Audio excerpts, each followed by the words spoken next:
Pamela Schulford reporting from North Carolina. I was riding on a bus from Butte, Montana to North Carolina, when I met a young man all dressed up in full and impressive Army Ranger uniform. He carried his .445 mag gun and many knives and several phones and military backpack and other equipment. He told me he was a staff sergeant from Fort Lewis. Fort Lewis is where many modern guillotines have been stored for a long time, for use in martial law. I teased him at first and told him I knew all about the modern guillotines in Fort Lewis. He was shocked. He said, "How did you know?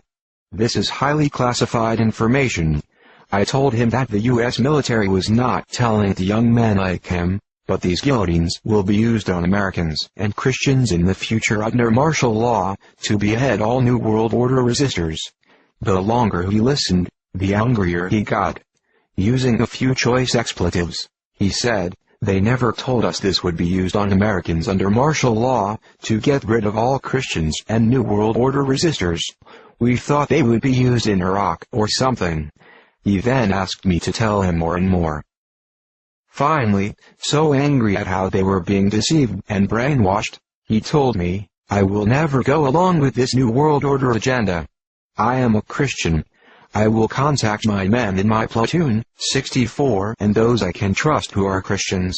I will tell them the truth." I was supposed to go to Fort Hood for more special ops training next week, and then return to train my men in how to operate these guillotines. There is a special underground training center where the guillotines are.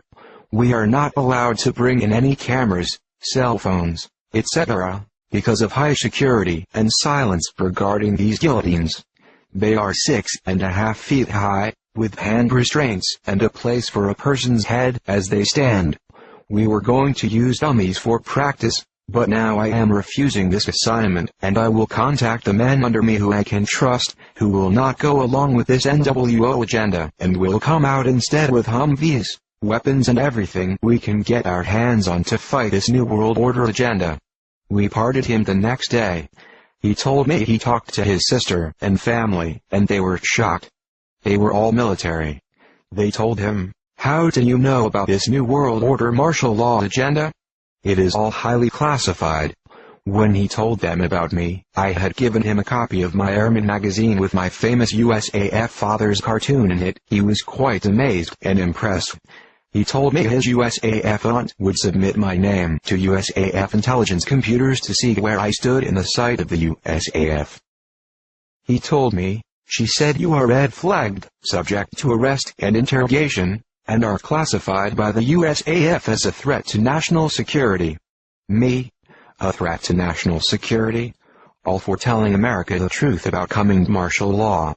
This Army Ranger had told me that if he had been on the side of the New World Order agenda, he was authorized, as an Army Ranger with highest security clearance and much special ops training, to march me outside the bus and shoot to kill for knowing this classified information, or he could have called the nearest military base and had vehicles come to arrest me immediately and take me away for interrogation and termination.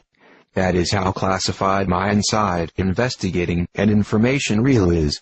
Yesterday when I called him, he had even more shocking information for me. I am on the run, now. They are trying to pick me up and my USAF sister, too. Our pay and military service and bank accounts have all been closed off. We cannot access anything now. They are now arresting half the men in my platoon. Men I talked to, who agreed that they would never go along with the New World Order martial law agenda. All their pay and service and bank accounts have been cut off from them now too. Military helicopters and Humvees are surrounding their homes. They are being watched and picked up one by one. One man in my platoon defended himself when they broke into his home, shooting 5 military soldiers trying to take him. In the process, some were killed before they were able to arrest him. We are on the run now, my sister and I. They're after us, too. I am actively now on the phone with Staff Sergeant Donnie. His aunt, who ran my name through USAF computers, is now being questioned by USAF authorities. I am sure they are angry with me right now, as well. They may be searching for me at this time, as well, with this military scandal breaking and me in the middle of it. Get this word out to everyone.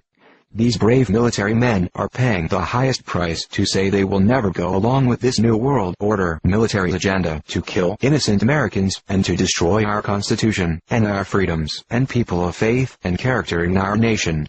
Pray for the men they are now hunting down like dogs to be interrogated and killed. Pray also for me. I may be picked up soon for my role on this military scandal. Pray for the mercy of Yahweh the Messiah to preserve me through all this. Forward this breaking news to everyone on your email list. Now you know the guillotines are real. He told me they are everywhere, in Fort Hood, Fort Bragg, Fort Lewis, in all the U.S. military bases, including Germany, where he was stationed. Yes, Europeans will be beheaded for their faith as well in the New World Order. Pass this on and pray for me. For Downey and his Christian men, they are hunting down from Fort Lewis. Pamela Schufert, noted author, investigative journalist, reporting live from across the nation. It is now time for the true believers of the USA, Canada and for the whole world to prepare for the coming crisis. It will not be without persecution, testing and bloodshed. I dare say, in fact, that it is time for the true believers of North America to prepare for martyrdom for their faith. End-time Bible prophecy is about to unfold in this nation, as never before, and I can prove it.